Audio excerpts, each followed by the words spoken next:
What is going on today, guys? We are at my grandmother's house to pick up my uncle's BMW 325 IS, the red one that's been on my channel multiple times. I am going to be borrowing it to do a review, and I figured I'd take you guys along, not just to do the review, but to just show you the behind the scenes a little bit. So let's go. Here we are. I've got the BMW. I'm going to get it up to the mountains, and then I'll set up all my camera equipment and show you how that all gets set up.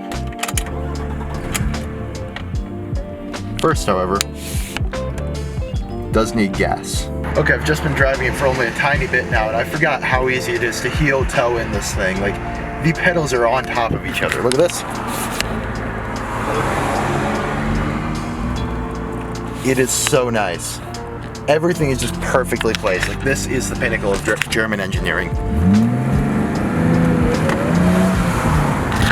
Sorry about that. This is the pinnacle of German engineering.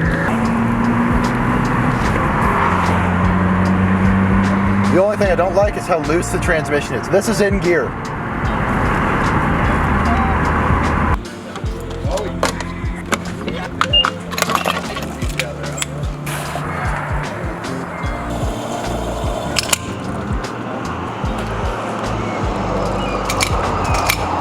Perfect.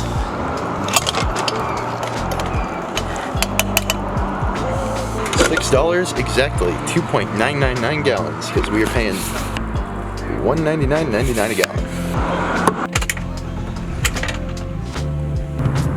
So I love driving this car, but it is very much an active driving experience.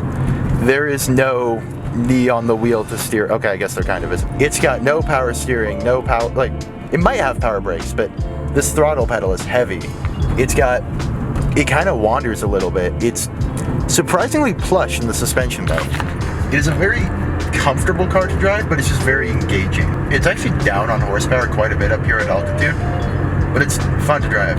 Also, it has 210,000 miles on it as it sits right now. So it's a bit higher mileage. And because of that, it's high maintenance. But listen to this noise.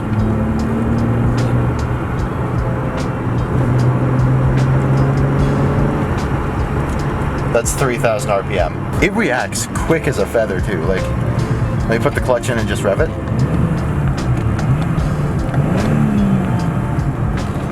It reacts. Very light flywheel. I'll cover all this in the review, obviously, but it's just fun. This car, it puts a smile on my face. There's no other way about it. It puts a smile on my face driving. It's the most fun car. I think it's more fun than my Mini, which is saying something because the Mini is dubbed as the most fun car, go-kart for the road. And this is more fun than that, I think. I think it's just because I like old cars and cars of heritage, and this, I mean, come on. It's got carpet and an actual bumper bra. It's an old car. We've got to use a radio with an adapter. I seem to have inadvertently found a group to chill with. These two were out, just blew past me. Now I'm gonna stick with them.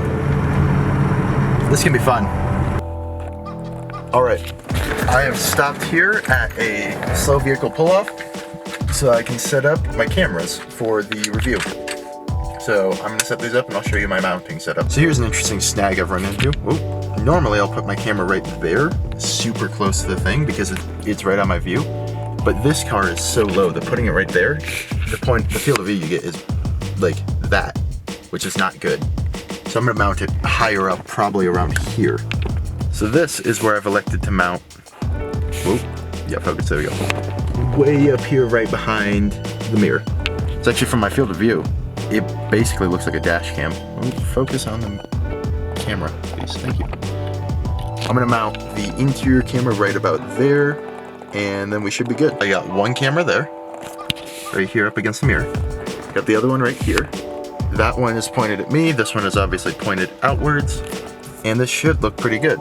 So, here, this is roughly what it sees, except for much wider, obviously. I'm gonna record this video, and then when this is done, I'll show you how I record the videos of the point of view driving, which you're gonna laugh at that. Let's just say that.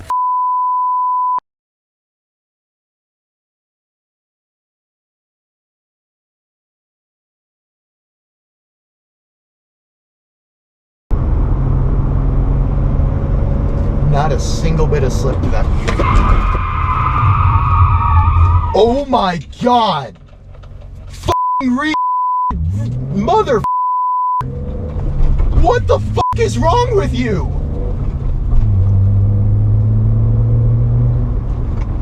Jesus Christ! So I'm trying to check these tires for signs of flat spots. I know they have them, I can feel it, but I can't see it, so it's not too bad. I think it should be able to get, like, as I drive, it should wear off. Oh my God. I'm still shaken up over that. That was truly terrifying. And he just stopped. There he is, right there. This guy right here. That guy right there was the guy that almost got me in an accident. Okay, so before I can set up the face cam, I need to set up my exhaust cam. To do that, I need to find a spot where I can mount the GoPro near the exhaust. I'm thinking there kind of works, probably. So, I need to clean that off with my Speed Shine. Pop the cap, hard to do one-handed. Give it 2 solid spritzes, and then you wipe till it's dry.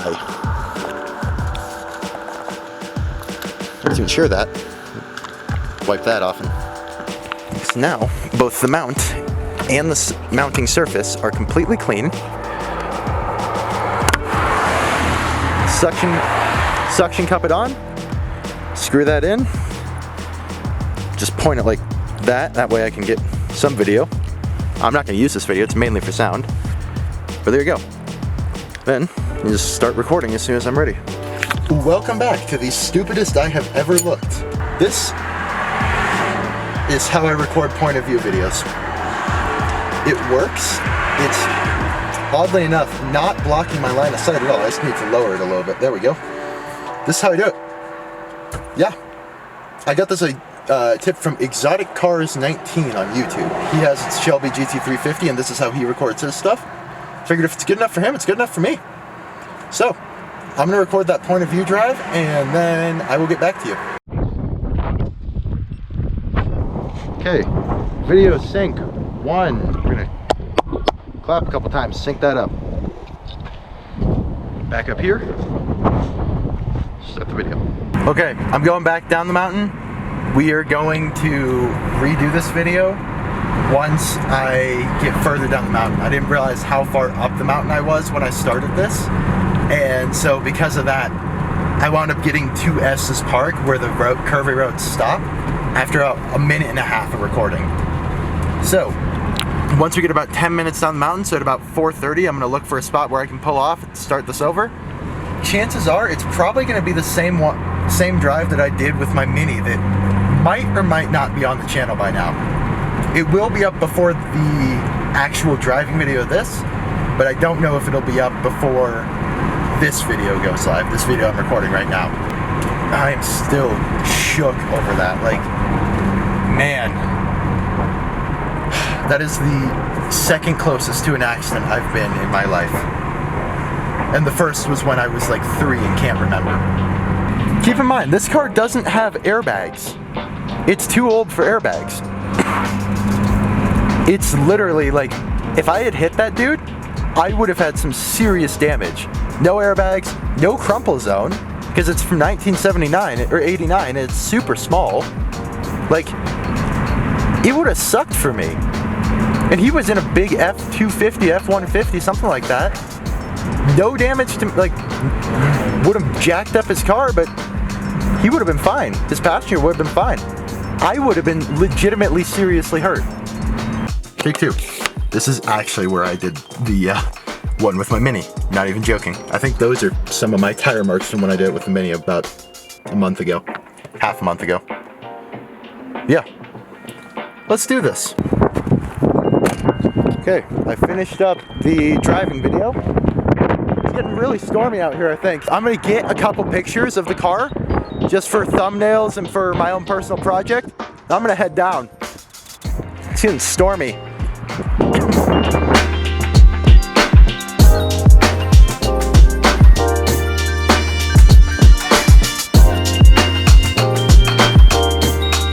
This storm is getting bad. Like, it's getting windy, it's cold.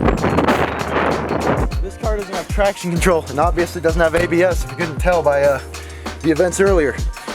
So we're going home. Let's get out of here. I will pick this up once I get closer. I am gonna stop and show you guys where I locked up. So one thing I do want to note about this car, having the window controls in the middle means that you never have to take your left hand off the steering wheel, which is actually really nice.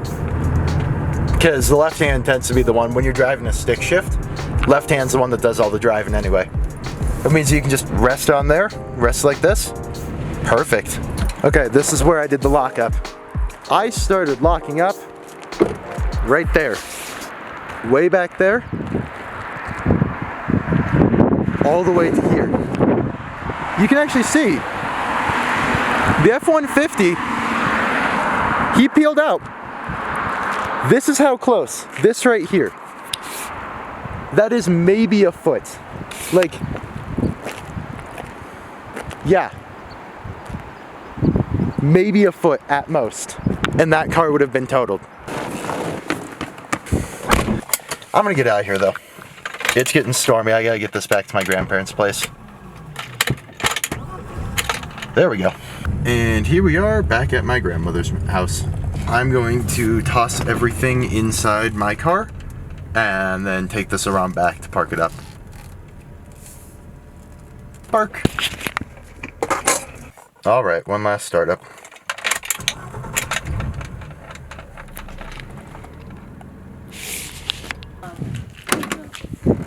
Okay, I gotta disconnect the battery so it doesn't die. Where did the wrench go? I have to find the wrench.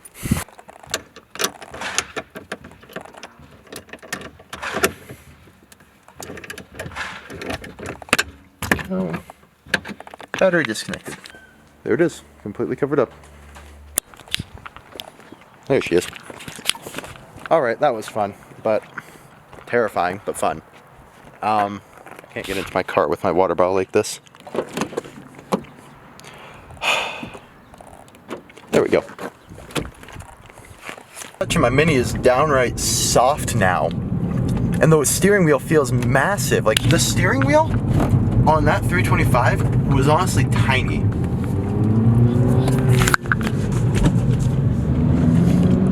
And this has so much more power, it's ridiculous. But I feel like I'm sitting so much lower because like everything's higher up, because 325 is smaller than this, and this is a Mini. So what do you get for an old car? Okay, while editing this video, I realized I never actually filmed an outro. So I'm filming that now, about 5 days later. So that's it for me today. If you liked the video, don't forget to like, comment, and subscribe. And until next time, goodbye.